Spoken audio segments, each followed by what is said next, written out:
The title of this, and this is, I hope, the title of my dissertation, I hope the title of a book, which I think I'm going to be working on for the rest of my life. As soon as I cut 10,000 words, I got a book. So if anybody's a developmental editor out there, let me know. The title is Remembering Ludlow, but Forgetting the Columbine. And I chose that title because at first I was just trying to do a really narrow study about this 1927-1928 Colorado coal strike, because so much wonderful work has already been done on that earlier strike. I'm going to stop sharing right there and then go back to this. And I kind of figured, well, what do I have to contribute? You know, because really, what could I say that hasn't been said before? But the more I researched the 27-28 strike, it just kept getting mentioned by every single person in the strike. And so it expanded to include the effect of that earlier strike on the longer strike, and also the ways that the earlier strike is remembered, but the later strike is not. And a lot of that has to do with the way we really have come to think about the 1920s. Okay, so I will see if I can go to my... So this picture got me started. And if you've probably seen this before. This picture is from the Denver Public Library digital collection. I've cited it over here. And this is taken in the 400 block of Simpson in Lafayette. So let me walk you through who is in this picture here. Dr. Campbell-Hale? Yeah. Sorry, can you share your screen again? I'm sorry, I sure can. Thank you. My bad.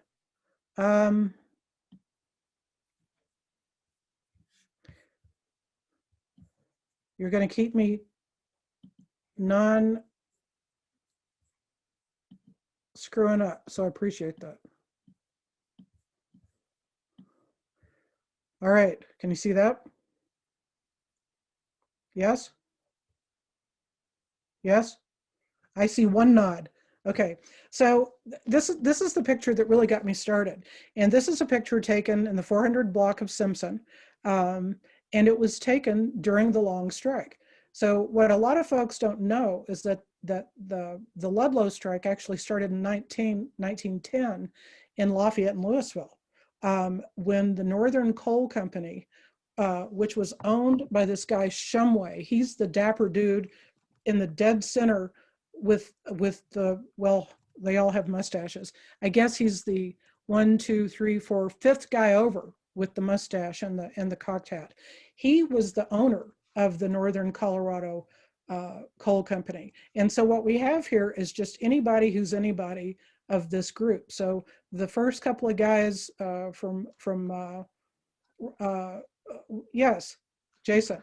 Can you, it seems like there might be an issue with some people seeing this, the image. Can you hit play on the slideshow? I can, and I will. Perfect. Yes? Thank you. Okay, of course. Oh, go back. So of course now I can't see my captions, but I'll work through it. So the two guys on the left are from Wyoming. Then the third guy over is the editor of the United Mine Journal. And then the jauntiest guy in the middle with the mustache and the cocked hat, he's the owner of the Northern Colorado Coal Company. And then next, a couple of people over from him, third from our right is Frank Hayes, who was, he eventually is going to be president of the United Mine Workers. He's going to be one of the organizers of the strike. One of the guys I'm most interested in is the guy who's second from our right, and that is John Lawson. So John Lawson is going to be probably the most famous strike leader in the long strike. And so in 1910, the United Mine Workers had a contract with the Northern Coal Company, and Shumway, this guy, refused to renew the contract. And so the strike started. So the strike started in Louisville, Lafayette. It was ongoing. And by the next year, Shumway had had enough. And he sold his company to John Roach and to another guy. And they changed the name to Rocky Mountain Fuel Company. And they also refused to renew a contract with the United Mine Workers. So the strike kept going on. And of course, local history, there's a lot of fantastic, interesting stories about what happens in that phase of the strike. But in 1913, the United Mine Workers headquarters in Indianapolis, they all met and decided they were going to move the strike down into the southern coal field. And this was when most people think the strike actually started. And the violence just escalated almost from the very beginning. But the very first guy who was shot was a guy named Gerald Lepiat, who was in fact a northern Colorado coal mine organizer. And the main leaders of this long strike were John Lawson, who we see here, who's from the northern fields, and Ed Doyle, who was president of the Lafayette UMW. So all the leadership was from the northern field, and it got sent down to the southern field before, you know, the violence took off. Can y'all see this? So the long strike lasted from 1910 to 1914. Most people, and the United Mine Workers lost that strike. 75 people died, at least, maybe more. The coal miners probably killed more than were killed, but there was plenty of killing on both sides. Everybody seemed to have a Winchester 30-30 that they shot, which has a long range, I've been told. And so when the strike was over, the United Mine Workers lost the strike. And that's one of the consequences. Another is that progressives, political progressives, came along and they said, look, we can't have a violent strike like this again. Colorado needs to pass a law so that this never happens again. So they came up with this elaborate plan for a Colorado Industrial Commission. And the idea was it would be made up of one representative from labor, one representative from business, and one representative that was supposed to represent the public. And these commissioners would prevent future labor conflicts. And so if anybody ever wanted to go on strike, they had to present their demands to the CIC 30 days in advance. If employers ever wanted to cut wages, they had to present why they wanted to cut wages to the CIC in advance. And so the idea was to rationalize labor policies. And we'll see it didn't really work out so well. Another consequence was the Rockefeller Plan.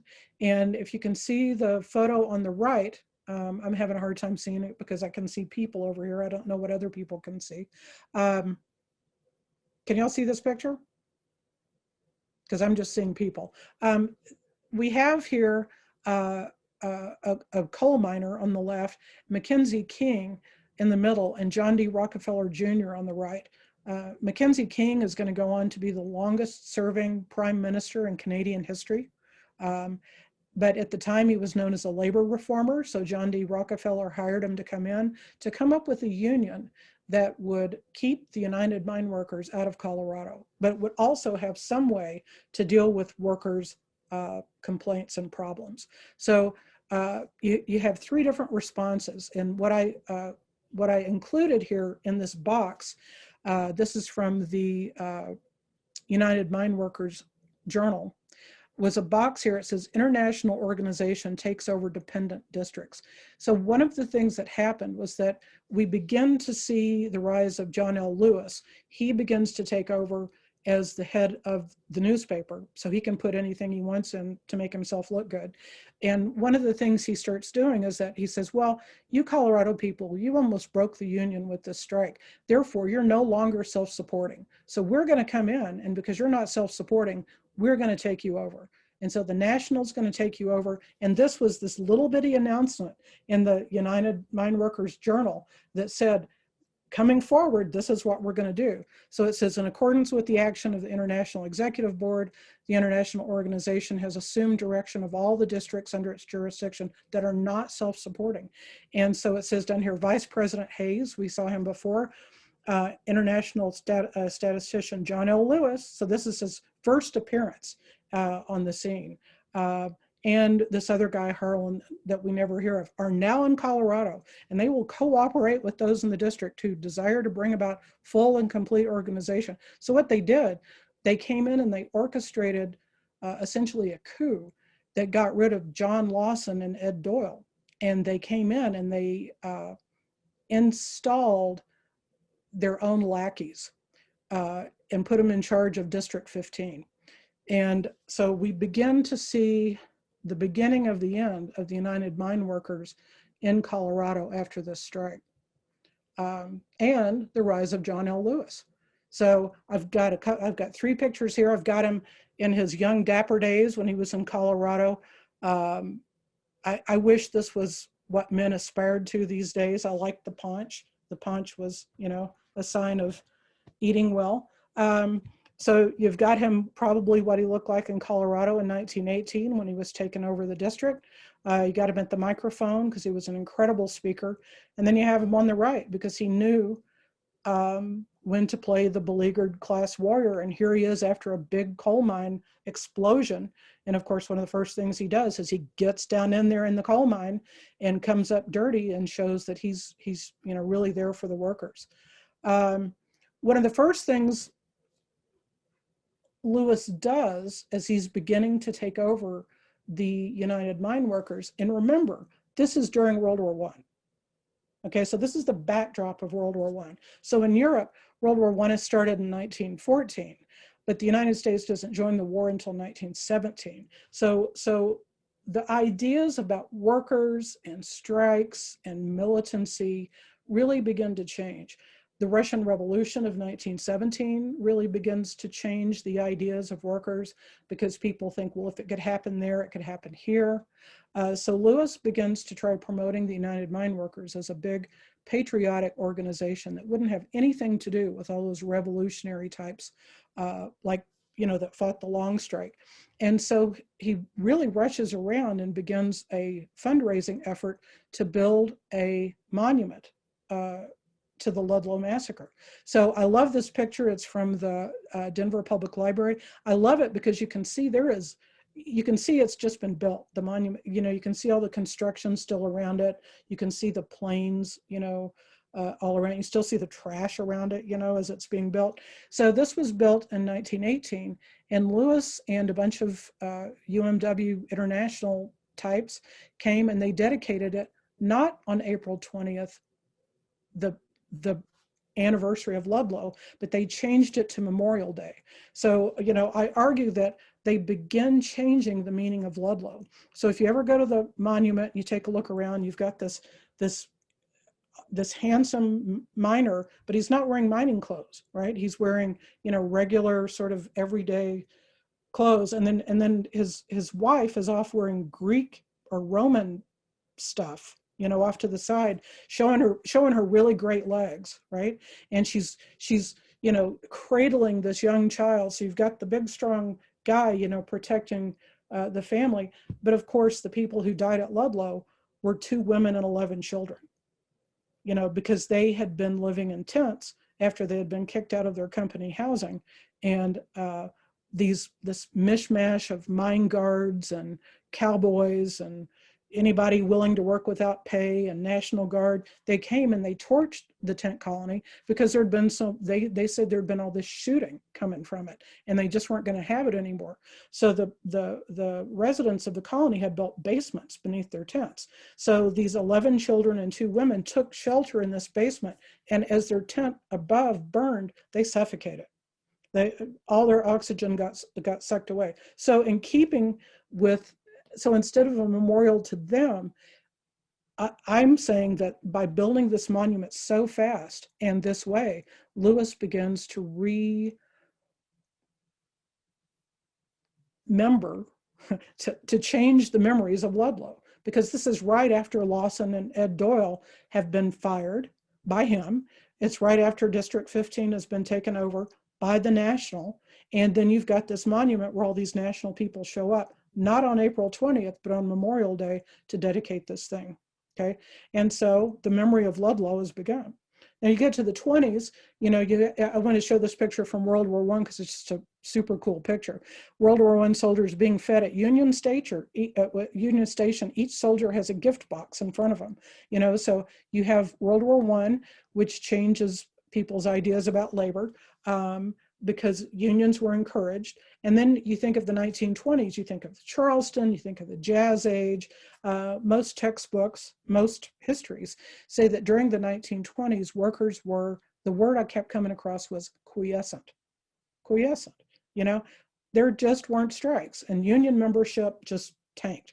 But the more research I did, the more I began to wonder if that was even true, because it wasn't really aligning with what I was finding. And one of the stories was that after World War I, the industrial workers of the world were dead. Dead as a doornail, right? Because during World War I, there was a lot of propaganda. In fact, the first propaganda agency in the United States, the Committee on Public Information, which, by the way, Josephine Roach works for, produces all this propaganda, and their slogan is 100% Americanism. And so the industrial workers of the world are seen as dangerous. So you have the beginning of what's going to be the FBI and J. Edgar Hoover coming in and just crushing them, right? So that's the standard narrative. And so when I began doing my research, I began to wonder, if they were dead, how did they lead this strike? You know, if they were so dead, how did they come in and start organizing in 1925, and by 1927 lead what is considered the most effective strike in Colorado history? Because all the coal miners, just about all the coal miners all across the state, walked out on it, and because they actually won some benefits from the strike. So if they were dead, how did they do this? Well, that was a large part of what I was looking at. And sort of the short answer is they weren't really dead. You know, they weren't as dead, like the old Mark Twain quote, you know, the rumors of their death had been greatly exaggerated. So a lot of these Wobblies get out of jail, including the strike leaders who are going to come to the fore during the next strike, a guy named A.S. Embry. They begin organizing because the United Mine Workers withdraw all their organizers in 1925 because they say the state is so dead, there's no point having them there. So the IWW, the Wobblies, start sending organizers in around 1925, and they mostly start on the southern field around Walsenburg, Trinidad. They're working in these closed coal camps where people come in and they have to live there because the coal is so remote, which is different than Louisville and Lafayette, because Louisville and Lafayette, most of the coal miners lived in town, you know, and even if they didn't live in town, they lived near towns. So they could walk to Louisville or Lafayette, and then they could take the interurban and go into Denver. So the folks in the northern field were not isolated like the folks in the southern field were. So the Wobblies come in and they decide to do sort of a stress test. And their stress test is they're going to call a strike right before these guys, Sacco and Vanzetti, are going to be executed. So these two guys were Italian anarchists who were charged with murdering a paymaster in 1921. And throughout, I think it's 21, and throughout the entire decade, they became this cause célèbre, I think that's how you say it, where leftists would rally around them and try to get them freed, try to get them new trials, say that they really weren't guilty, that they were only being picked on because they were Italians, only being picked on because they were immigrants. And a lot of this has to do with the anti-immigrant fervor that begins to grip the nation beginning around the time of World War I. Because before World War I, from the late 1800s to about 1914, we get the largest influx of immigrants in American history. And a lot of the immigrants who come in are from places that have never come to the United States before. And these were a lot of the immigrants who went on strike in that earlier long strike: Greeks, Poles, Italians, Russian Jews. You don't get a lot of Russian Jews in Colorado, but you do have a lot of Italians and a lot of Slavs and people like that. So there was this backlash against immigration, and a lot of people in the 1920s thought that the whole reason Sacco and Vanzetti had been singled out was because they were Italian immigrants, or maybe it was their politics or whatever. Well, this sort of test walkout begins August 8th, as the poster from Pueblo shows us. And it was pretty effective. Almost a complete southern field shut down. So that showed the organizers that they had some pretty effective organization going on, but it also showed them where their weak spots were. And their weak spots were the northern fields. So they kept organizing. I want to show you guys some pictures here. They started a group called the Junior Wobblies. And I got this from the IWW Museum, and it says it was the first Junior Wobblies. So that means it was in Colorado, because that was the first Junior Wobblies. So somewhere in this picture are a bunch of people from Louisville and Lafayette. And I don't know who these folks are, but maybe some of them are still alive. Wouldn't that be something if we can figure out who's in this picture? And then over to the right is one of my favorite pictures, and it's the Branic family. And they were, their names appear a lot in the 1927, 1928 strike. Everybody knew who the Branics were because there were 17 children. And even in a coal mining community, that was a lot of kids. So I got this picture from Joe Bear Branic, and he's the third from the left. He's the little cute kid standing up behind his daddy. And the Branics were key members of the Wobblies, as were a lot of locals. So one of the strategies was to come in and organize families, to organize kids, to organize locals, such as Jason, William Lofton, you know, and so which is what the next talk's going to be on. So the idea was to show the diversity of the industrial workers of the world by showing the diversity of the people who wanted to join. Okay. And so they met all the time. They would meet morning, noon, and night. So after they declared the strike on October 18th, then you had all these bored workers with nothing to do, right? So they kept organizing, but the idea was keep them busy, keep them busy, keep them busy. Always keep something going.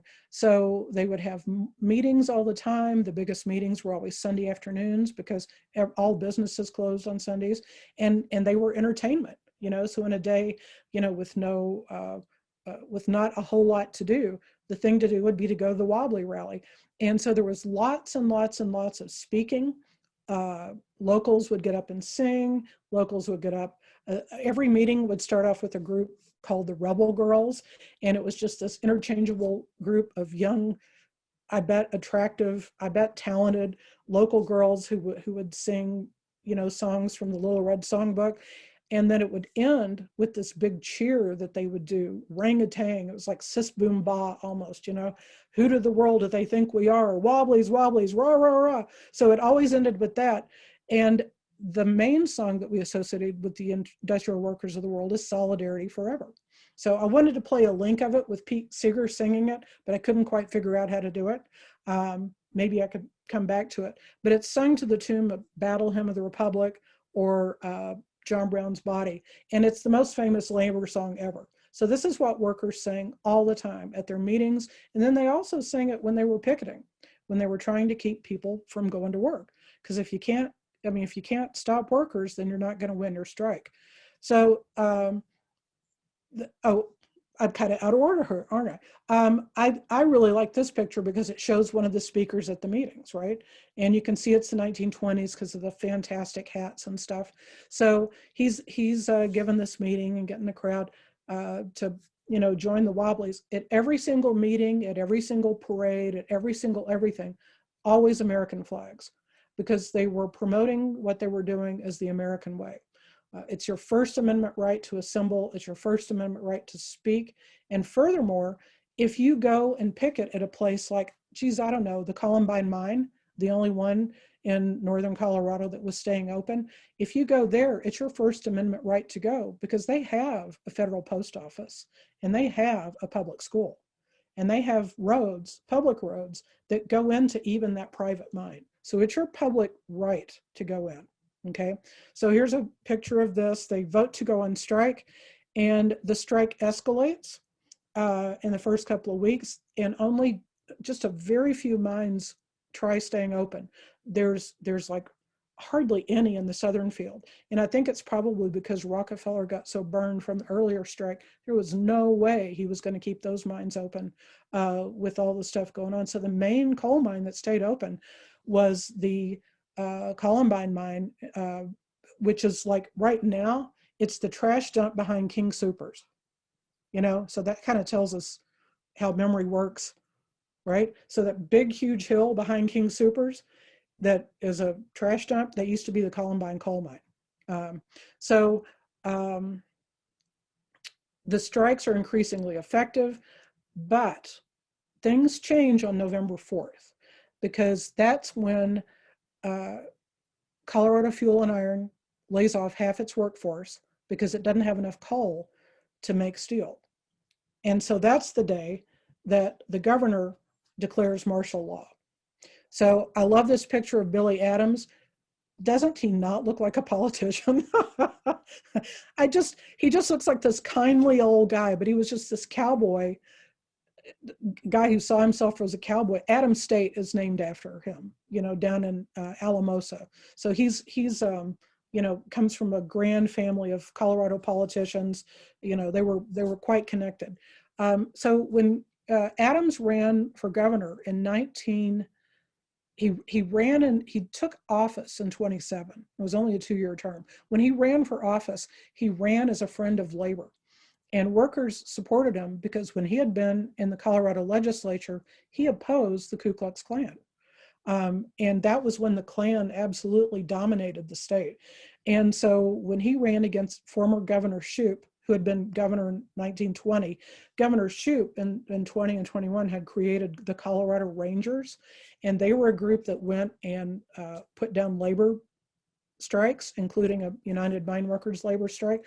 So when they ran against each other, both Adams and Shoup were dry politicians. They supported they supported prohibition. They were both fiscal conservatives. They were both super tight-fisted with the budget. So not a whole lot differentiated them. So when Adams ran, he ran as a friend of labor. And he said, when I get elected, I will be a friend of labor. And furthermore, our former governor, Clarence Morley, who was a Klan member, had instituted a private strike police that he called his prohibition police. And they just basically went out and did and it was a way to pay off the Klan. So almost all the members were Klan members, and they just went out and harassed immigrants and, did bad stuff. So he said, I'm going to get rid of that secret police force. And he did it as soon as he got elected. Okay. Well, on November 4th, Adams reinstituted that secret police, and he called them the strike police. And they were still the same Klansmen that they had been right before he got elected, but now they were the strike police. So things after that really began to escalate, and not in a good way. I have no visuals for the Columbine massacre. Krista, I need to get some, but I don't have any good visuals from the Columbine. I'm working on it.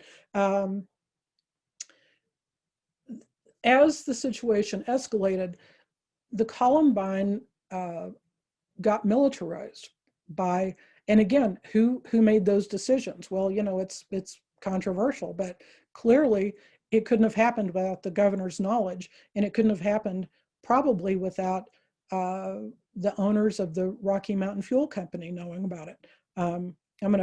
And the owner of the Rocky Mountain Fuel Company, at least half of the company, was a woman named Josephine Roach, who inherited her father's half of the company when he died in January of 1927. So he died, and her mom dies a few months later, and he leaves her this half of this coal company. But before that, she had never done anything with coal. She had been a progressive reformer. She had been a social worker. She worked with Judge Ben Lindsay in the juvenile court. She was the only woman who worked at the Committee of Public Information, heading a department of propaganda during World War I. After that, she was an editor for the Women's Bureau in Washington, D.C. So she was an extremely educated woman. She had got a degree from Vassar. She had a master's from Columbia. that she got in a 10-person cohort with Secretary of Labor Francis Perkins, for heaven's sake. She knew Eleanor Roosevelt, she knew Robert Wagner, she knew all these people, but yet she didn't really know anything about the coal business. But this is going to be the turning point for her. So you have, from what I can gather, about 500 people showed up at the gates of the Columbine, and they were wanting to come in and march the way they usually did. And the point of the march was to try to get strike breakers to not work, you know, to get them to join them instead. But there had been trouble, you know, leading up to it. Beginning after November 4th, this strike police had arrested all their strike leaders, and they put them in jail and didn't charge them with anything. And beginning after that, the governor authorized airplanes to come and fly over these protests and buzz them. He authorized the installation of machine guns in coal camps. So the Columbine had 2 machine guns installed in it. The story in the newspaper a week before said that the fence had been electrified, that they had brought in 30-something extra armed guards to come and guard the property. So the place was militarized. And so when these folks showed up, everybody kind of came expecting trouble, and they got it pretty soon. One of the strike leaders, a guy named Adam Bell, the strike police were on one side of the fence, which was locked. The other side of the fence had the protesters on it, and they started screaming at each other. And this guy, Adam Bell, went to climb up the fence, and one of the police pulled him over and beat him unconscious. And then I think what probably happened next was that the crowd pushed down the fence. And when they pushed down the fence, they kept pushing these 20 strike police further and further back. And the strike police testified the next day that they had been pushed with their backs to this water tower, and they couldn't retreat anymore, and that they yelled for the crowd to stop, and they didn't, and then they just opened fire. So 2 people died immediately, and 4 people would die. Three others died that night, and another person died by Friday. So 6 total people died for sure, and somewhere between 20 and 60 people were wounded. But when the wounded people started getting taken to jail instead of the hospital, the coal miners got scared and just stayed home. So we just are not really sure. So in reaction to this, Josephine Roach, and here's a picture of her later in the 1930s, I'll tell you about that in a minute. She, for the first time, really asserts control over the Rocky Mountain Fuel Company. Governor Adams declares martial law. The Wobblies move their activities down to the southern field. Newspaper coverage changes like that. Before, the newspapers have been hostile to the strikers. After, they couldn't say enough good things about all the people who had been killed. And they started running these really sympathetic stories about the coal miners. And out of public, all the negative publicity, the committee, the Colorado Industrial Commission begins holding public hearings on the conditions of the strike, which the CIC had even denied was happening. Both Governor Adams, the commissioners, the coal operators, they all said, strike? What strike? There's no strike. And of course, the complete state was shut down, and they were all denying there was even a strike going on. So after the Columbine, they said, well, maybe there is a strike going on. Maybe we should talk about this. So this picture of Josephine Roach is taken in probably around, my guess is 1935 or 36, because she is going to eventually, she's going to be the first woman to run for governor of Colorado in 1934. She's going to lose. After that, she's going to get appointed to be Undersecretary of the Treasury. So this is her boss, Henry Morgenthau, and she's second only to Frances Perkins as far as a woman who's powerful in the New Deal. Her attorney and legal counsel, Edward Costigan, is elected senator in 1930, although he's going to resign in 1936 because he gets really sick. And then her manager, Merle Vincent, goes on to work in the National Recovery Administration. So for all these former progressives who came together at the Columbine, it really helped their political careers out a lot. What it didn't do, though, was make the Rocky Mountain Fuel Company profitable, because it never was. It just never was. So the strike heads to the southern field, and and this is not, this is a picture from Walsenburg, but it's not of the downtown area. As the Colorado Industrial Commission was meeting at the courthouse, the Wobblies hold a big parade outside, and the strike police break it up again and kill 2 more people, including a 16-year-old teenage boy who was just standing there watching the parade. And then they kill another Wobbly from the hall. And what's significant about this is that back then they didn't really have grand juries, they had coroner's inquests. So the coroner's inquest from Weld County said that all those people, who died at the Columbine, well, it was their fault because they invaded private property. So too bad for them, so sad. The coroner's inquest, though, down in Huerfano County, determined that it was actually the fault of the state police, that they had a wanton disregard for human life. And so for the first time in Colorado history, they said it was the police's fault. Now, none of the police got charged with anything, but the Wobblies saw this as a victory. On February 18th, the strike ends. I have here the final statement of the strike leader, A.S. Embry, who gives his final speech and tries to get the miners to vote to end the strike, which they do. And what they end up getting is all Colorado coal miners get a raise, which is a first. Eventually, well, they get this hearing, which points out how terrible their work conditions are. So the state of Colorado says it's going to start enforcing its laws about work conditions. So most people consider it a victory, okay? Other consequences are by September 1st, Josephine Roach negotiates a contract with the United Mine Workers, which is kind of funny because the UMW had nothing to do with the strike. So she essentially writes the terms of the contract. The UMW had just lost its big strike in 27-28. So this helps build a relationship between these two that's going to last the rest of their lives. Beginning in 1945, he's going to hire her to run, to create and run the UMW's retirement and pension fund. And it dates from this. Again, Roach and her allies are propelled into national politics. The IWW really does begin its huge decline here because for reasons, for other reasons.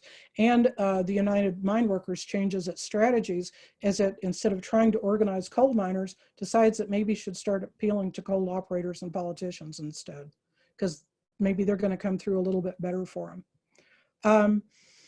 We don't get a memorial. Yikes. There's no memorial built until 1989. And this is in the Lafayette Cemetery right over by the Rec Center.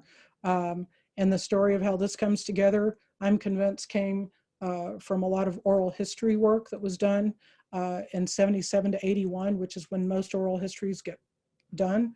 I call it the roots effect. Because the funding for the National Endowment for the Humanities doubles and all these local history projects get funded like you can't believe. So this is the memorial that's still there.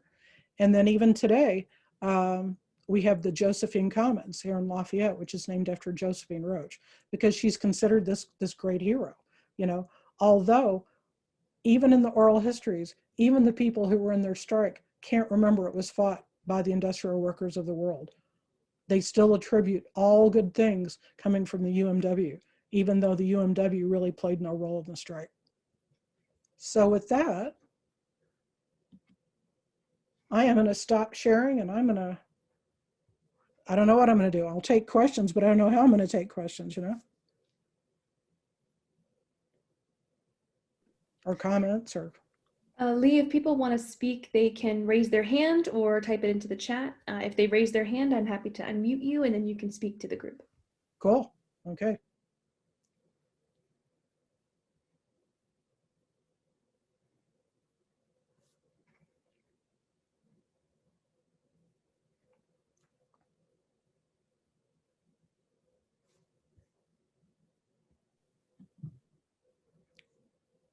I got nothing here.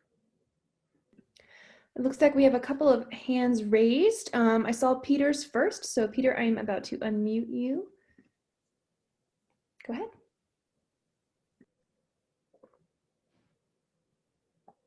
So Josephine Roach, I didn't quite understand. She inherited the Columbine mine. Is that correct? She inherited half of the Rocky Mountain Fuel Company. And the Columbine, Okay. yeah, and the Columbine was the newest, most modern, most profitable of their 6 coal mines Okay. that they had in the Okay. northern field. And They had some others in the southern field, but most of their coal mines were in the northern field. okay. And then she was involved in she represented the IWW, or she represented she represented the miners, or she represented the owners in the resolution of that strike. Well, she was an owner, She and was the after that, owner, so she's the owner. Yeah. So after the Columbine massacre, you know, she's this highly educated reformer, you know, and I can't find a lot of smoking gun evidence, but I just it's like she couldn't see herself as one of these bad guys, you know. She couldn't see herself as one of these people who was like Rockefeller, right? Who would go out and just wantonly kill workers and stuff. And so as soon as this happened, she decided, well, you know, I've got to take control of this company. I've got to do something to turn this thing around. And she really steps up and starts trying to, because she only owned half the company, you know. And so she steps up and she tries to get complete control of the company, which she says she gets control of in March, but I don't, and I don't think she ever got control of the company from what I can find. I don't think she ever got she got legal control of the company, but I don't think she ever got financial control of the company, which she kind of said she did. So she said she believed in labor unions and contracts and stuff, but she didn't want to negotiate with the industrial workers of the world, you know, because she saw them as wild-eyed radicals, and because Wobblies didn't believe in contracts. So even if they had negotiated, they did want to negotiate. There is evidence that they negotiated. There's evidence that she and her attorney Costigan and her manager Merle Vincent and all the Wobbly leaders, there is evidence that they sat down and talked to each other about possibly moving forward. But the Wobblies didn't want to sign a contract because they wouldn't believe in one. And she moved on pretty fast to try to open a channel of negotiations with the United Mine Workers. But they weren't very interested because they were fighting their own strike, you know, back in Ohio and Pennsylvania, back in the Central Competitive Fields. And they lost that strike in June, and it was horrible. I mean, it was just awful. And so in July, they begin communication about opening the channels for a contract. They negotiate in August, and by September 1st, they have a contract. But most people think that Roach dictated most of the terms because the United Mine Workers was so weak. okay. But she did give him a raise, and the miners got a raise during the strike. yeah. Yeah. During the strike, so it wasn't part of the negotiations. They just got a raise. Yeah. Everybody across the state got a raise during the strike. Okay. And they kept it in place, which was remarkable, you know, because usually, you know, an owner would come back in and after the strike was over, because clearly the coal operators had given the raise hoping to end the strike, you know. If we'll just give you a raise, you'll go back to work, right? So they got a raise, but they still didn't go back to work. So in the contract, they did get the raise. They got a substantial raise. They got a raise to $7.75 a day, which before the strike, it was like more than $1 a day raise. So it was a substantial raise, and better working conditions, you know. So the working conditions improved. They agreed that a union member would be the check weighman, you know, so he wouldn't get cheated on their weights because they were paid by the ton. They agreed that they would have union people on these work committees for safety issues, you know. So they got a lot, actually. Thank you. Yeah, which is very unusual, you know, in 1928, right? Because everywhere else, coal miners are having their contracts thrown out the door and their wages are going down. So Colorado is a real unusual situation after the strike is over. Thank you. Mm-hmm. We have someone else with their hand raised. I'm gonna go ahead and mute Peter back. And we have Sonia or Sonia. I'm sorry if I'm not saying that correctly. Did you take your hand down, Sonia? I'm gonna allow her to speak and we'll see if she pops up.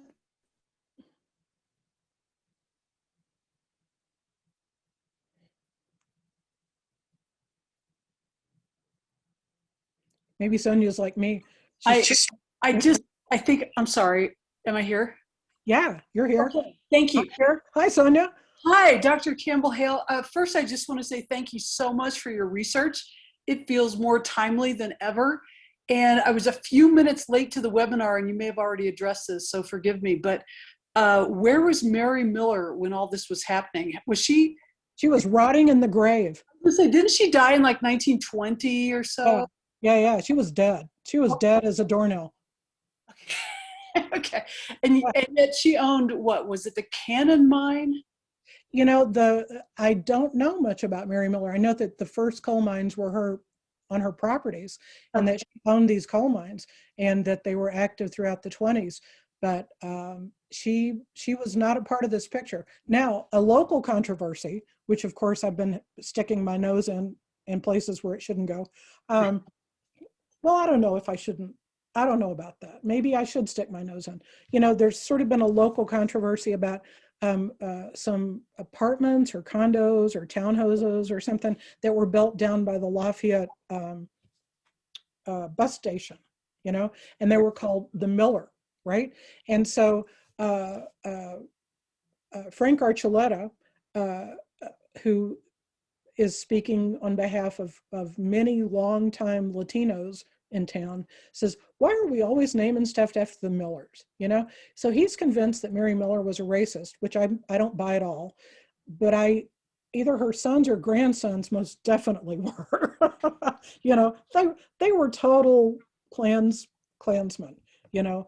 And so his take on the 1920s is, why are we honoring people who were descendants of the town founders, who were these Klansmen and who were very much part of the scene? It's like, you know, I'm not going to be part of that conversation, but all I can tell you is Mary Miller was not part of that group, you know? So I have to tell you, I'm reassured to hear that. Thank you so much, because I'm sure you've researched this a lot. I've done a little bit of research, but I defer to you. But I think it's so important to find, you know, heroes who went up against a lot of things. And she founded this town, and I see that her name is now taken off of the circle, the little roundabout down there south on Public Road. So that's why I was just trying to get my history together, because and she may have been the first woman to be a bank president. yes, exactly. You know?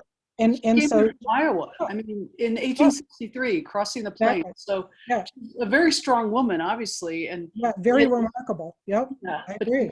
she names a town after her husband, deceased, Lafayette. But anyway, I'm just saying, thank you so much for everything. No, I'm with you. done. Mary Miller's like, Okay, all right. I'm relieved and happy to hear it. Thank you so much. thumbs up on Mary Miller. Thank you. Thank you. Grandsons, maybe not so much, you know. Exactly. But like, I could control what my grandkids did if I had any. I can't even control what my own kids do, right? Sure. So if you figure that one out, let me know. All right, thank you so much. And we have an anonymous question in the Q&A section. Can you speak a little more about the old versus new immigrants between the 19s and the 1920s? Absolutely. This is something I've looked into a lot. So a good contrast would be to look at who the coal miners were in the long strike from 1910 to 1914 and who the coal miners were in the 1927-1928 coal strike. So in the long strike, there were 31, I believe, language groups who went out on strike, you know? And this was this group of folks who started coming over in the late 1800s and early 1900s who, anti-immigrants actually, began coming up with this term new immigrants and old immigrants. So new immigrants kind of fell into this umbrella of Northern and Western European, you know, British and Irish and German, which is of course funny because the Irish and German had been discriminated when they came over, but you know, everything was okay now. So you have these people, these English speakers, you know, these white people, and then you get this term old, so they're the old immigrants, and then these new immigrants are seen as nasty and what is it, beaten people from, what is, Jason, it's a really famous quote, you know, I'm trying to say, beaten people from beaten races or something like that. Mongrels, you know, radicals, dirty, diseased people who are coming in and who don't understand democracy and who can't speak English and won't learn it and they won't assimilate and they're just wanting to fight and all this kind of stuff. So that's the perception of the long strike. In fact, when the strike is over, John D. Rockefeller Jr. hires for the first time in American history a publicist, Ivy Lee, to come in and make up all this public relations stuff about it was how those crazy Greeks caused the strike. It was all the Greeks' fault, you know, Louis Tikas and all those crazy Greeks. Well, by the time World War I comes along, a lot of the immigration stops because you can't get across the ocean, you know, and a lot of the causes that had caused people to come over before World War I caused World War I. And they sort of stick around. And then after, we get a series of very restrictive immigration laws that begin around 1917, and they culminate in the 1924 National Origins Act, which basically cuts off immigration from most of the countries where those immigrants have been coming from. But the people who weren't included were anybody from the Western Hemisphere. So in places like Colorado, California, Arizona, then it becomes a policy to go into Mexico and bring workers up from Mexico, especially to work the sugar beets, you know? So by the time of the 1927-28 strike, half the coal miners were Hispanic. So some were Mexican, a lot were citizens, but there was somebody did some research and said, if you printed materials in Spanish and English, and if you spoke Spanish and English, you could have communicated with 98% of the coal miners. So the demographics of the state had completely flipped, right? So all these earlier folks who had been in the long strike are now white. You know, they've learned English, at least well enough to get by. And then they're having kids. You're starting to have the second generation, and they see themselves as Americans. And these Hispanic immigrants who before would have been just one of the 31 groups now become the out group. So it's a pretty dramatic shift. Okay, Anonymous, if that didn't answer your question, please feel free to respond or ask another question. We have an additional question in the chat. Fred would like to know, why do you think organized labor and large-scale strikes were more possible in that period than it seems to be in the last 30 years or so? Lord have mercy. I think about that every day. You know, I think there's a million reasons for it. I think part of the reasons are that starting in around 1980, with the rise of the new right, it's become almost impossible for workers to go on strike because businesses have choked down the mechanisms that make it possible to organize and to go on strike. Although I think I see that turning around, maybe with the Fight for 15 movement, because look, it's made it into Biden's COVID bill. So the Fight for 15 movement started with SEIU probably about, I don't know, a decade ago. And it's starting to see some some fruit. Plus, you saw a bunch of teachers go out on strike in 2018 and 2019. I was living in Oklahoma when the Oklahoma teachers went out on strike. Let me tell you, that is a Republican state. And those teachers don't even have a contract. They live in a state where you can't have a contract, and they went out on strike. So maybe we're beginning to see some movement. I think the pandemic has certainly pointed out the deep inequities in our society that a lot have been glossed over, including extremely poorly paid workers. Biden's new relief plan is to try to bring manufacturing back to the United States, which had been sort of the stronghold of the union movement for a long time. Today, most union members are public school teachers, right? That's the strongest union in our country, whereas it used to be the United Mine Workers. Well, it sure is not the United Mine Workers anymore, you know? So changes in industry, changes in who is unionized, changes in what it means to be a union, changes in laws that have made it illegal to strike, or illegal, made it very difficult to even hold a stinking strike vote, you know?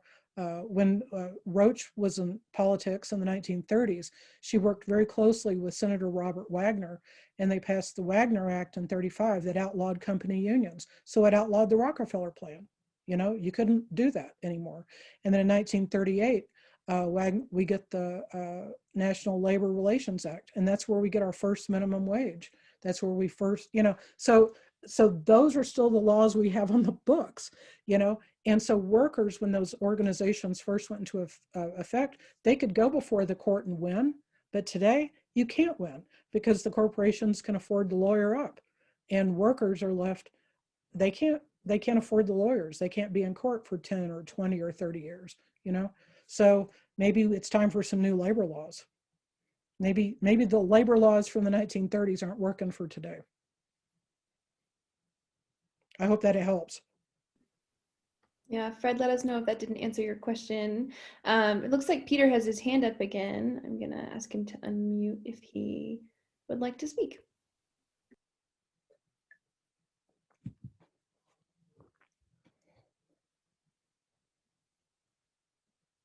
No, I didn't have my hand up. I'm sorry. No worries, I will lower your hand for you.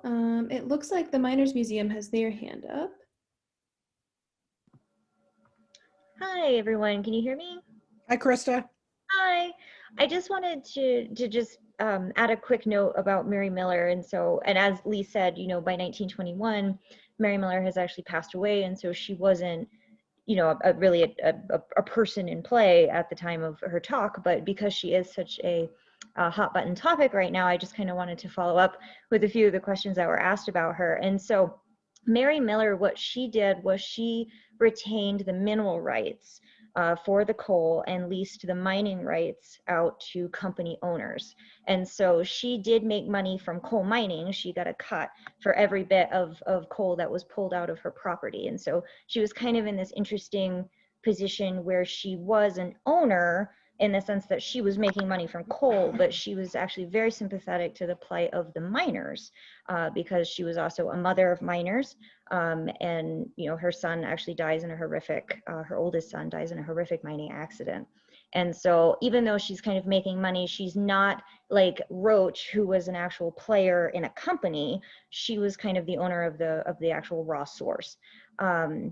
Also, a lot of, I think something that a lot of people don't realize is that she was such a prolific public figure, but there are very few records relate directly to her in any public repository. And so we don't have, you know, diaries or letters or speeches that Mary wrote. And so a lot of research related to Mary Miller has to kind of be done through inference and things that are associated with her because we don't have a lot of direct primary material. And so that's something I just wanted to share because it makes that conversation about her kind of that much more complicated because it's very hard to say definitively what she believed because we don't have a lot of, you know, one-on-one personal evidence to support that. Kind of like Leigh said, you know, there's these smoking gun kind of things you try and find, and it's very hard to find those smoking guns about Mary Miller and some of the controversy that's surrounding her right now. So anyway, That's right. And when when she belonged to certain organizations in the late 1800s or the early 1900s, that doesn't mean that they were the same kinds of organizations that they developed into in the 20s or 30s. So it's always dangerous to make these broad generalizations with just associating people with certain people, you know, and so if the Millers knew people who were involved with the Sand Creek Massacre, I don't think that means they supported the Sand Creek Massacre. You know, I think it means they knew people who, you know, were associated with it. But it was a small state. And if somebody lived in Boulder, it might not be unusual to know who they are. So I think guilt by association is really dangerous. You know, I mean, not dangerous exactly, but I mean, you can't infer, you know, unless you have the evidence, you can't make those jumps. You know, you can't assume you know what somebody thought or did or whatever, because the records, as Chris just saying, the records just aren't there. We don't know. I wish I knew more about Roach. You know, I think she culled her records so much that she took out everything that made her look bad, almost everything that made her look bad. I wish I could find more bad stuff. You know, I'm guessing about the bad stuff, but I think she took most of the bad stuff out. Like John L. Lewis, he left nothing. Nothing. Boy, I wish he had. Okay, thank you. It looks like Sonia has her hand raised again.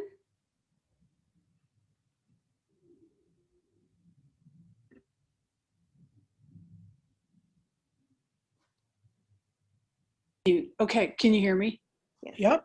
I'm getting the hang of it. Thank you. I appreciate the point you just made about keeping history in its exact time, not like organizations over time change into something and just because you're a member 40 years earlier. And also thank you, Krista, Miners Museum. I just wanted to commend to you a certain documentary, you've probably heard of it, called Harlan County, USA. That's It won the great. Oscar in 1976. Barbara Koppel is the filmmaker. And it takes you into a coal strike in Kentucky in 1973. And it's so powerful. It's incredibly powerful. It's one of the best documentaries ever made, I think. So yeah, I agree. Wholeheartedly agree. So I just want to mention that for anyone listening. Thank you. You bet. And if you're into that kind of documentary, although it's not as good as that documentary, there's one called Babies and Banners about the women who helped stage the Flint sit-down strike. Okay. And it's on YouTube. So it's this woman who goes out and interviews all these women who helped make that strike work, you know. So not a lot of really great labor documentaries, but a few. Okay. Thank you for that recommendation. Thank you. Yep. Okay, it looks like Fred may have his hand raised. I'm gonna allow you to unmute, Fred. Am I here? Hi. Thank you so much for your answer to my previous question and for this whole talk. One other thing that I was really curious about as a part of that question was about, I was kind of astounded at when you talked about the number of language groups involved in the strike, in the first strike. So I guess that just has me kind of astounded at the organizing capacity Exactly. of the IWW. I'm Right. just like burning to hear more about, like, in details or more insights you might have about that and how that functioned.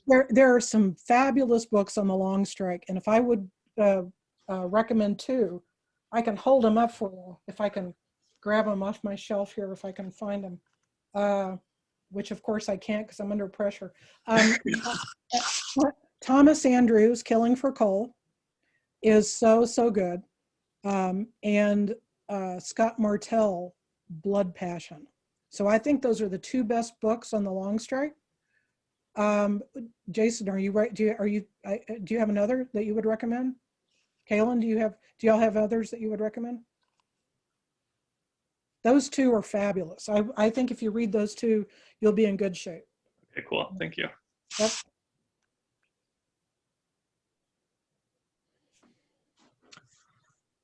Okay, I just wanted to jump in. So it's 8:10.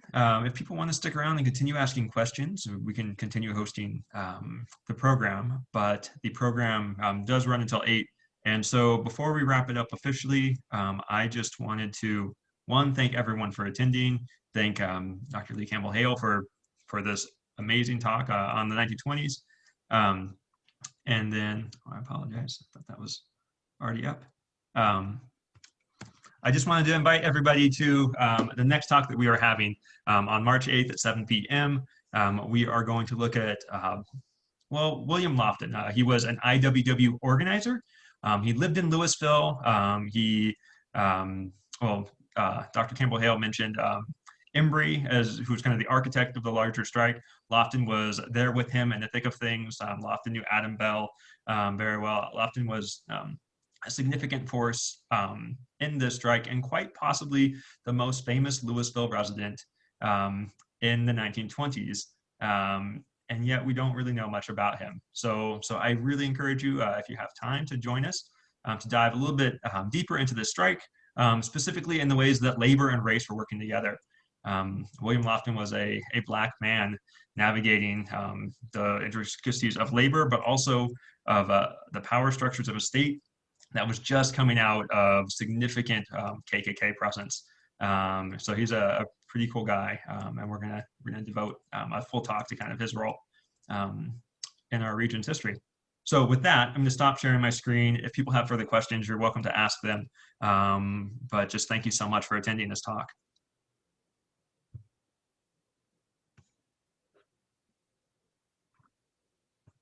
I'll stick around for a while. It makes me feel like I'm teaching and having office hours. Certainly.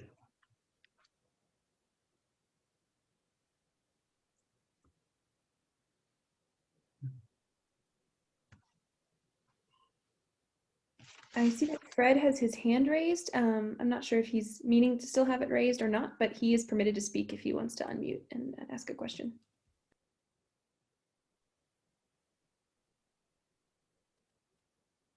Oh, he lowered it. And now I see that Kate has hers raised, and you are allowed to unmute and speak. Hi, thank you so much. This has been really interesting. I was just thinking in terms of women labor organizers. There was one named Fanny Sellens back in the eastern Pennsylvania coal mines who was killed by strike breakers and police back in, I think, 1918. Of course, Mother Jones. I was just wondering if there are... I'm sorry, what was her last name, Kate? Sellens, S-E-L-L-I-N-S, I believe. And she was in Pennsylvania? Yes. Mm-hmm. So a very interesting story. But I was just wondering if there were any women labor organizers that you're aware of that were active in this area. Well, yeah, I mean, if I had more time, you know, because, yeah. So, of course, Mother Jones was one of the major, she was called during the long strike the most dangerous woman in America. And she was probably the leading organizer from the long strike. And she not only organized men, but she organized the women and children too. And the authorities just kept locking her up and locking her up and kidnapping her and locking her up. And every time they would, the strike would just get more agitated because they wanted her out of jail, you know? So a lot of the, when the later strike came around in the 20s, people remembered that, you know? And so women were strike leaders during the long strike. And so I showed the picture of the Branic family. She was a strike leader. Mrs. Branic, the mother of 17 children, she was a strike leader. The sort of face of the strike was this young woman named Milka Sablich. And she was called Flaming Milka and the girl in red, you know, and so wherever she went, the crowds would go. So women were very, very, very organized in this strike and very much strike leaders. So yeah, women, you know, that was one thing that really got me interested in the strike in the first place, was the role of women in the strike. Very interesting, thank you. Uh-huh. So for those attendees still present, are there any lingering questions? I want to give everybody a chance to ask.